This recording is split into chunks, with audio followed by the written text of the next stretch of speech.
పింఛం విప్పిన నెమలికి మల్లె తొలకరి జల్లుల మేఘం మల్లె అలజడి హృదయం మాడిన కూచిపూడి రంగుల దిద్దిన బొమ్మకు మల్లె కవితలు వద్దిన పుస్తకమల్లె సంతోషంలో ముద్దుగా ఈ అమ్మాడి ఆరారు ఋతువుల అందం ఒకటిగా కలిపి వింతలు ఏడు పక్కకు జరిపే కొత్తగా పుంతలు తొక్కెను ఈ అరవిందం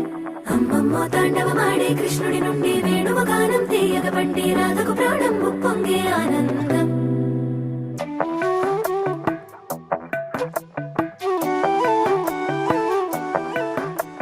మధురము కదా ప్రతొక నడక నీతో కలిసేలా తరగని కథ మనదే కనుక మనసు మురిసినిలా ఉసురేమో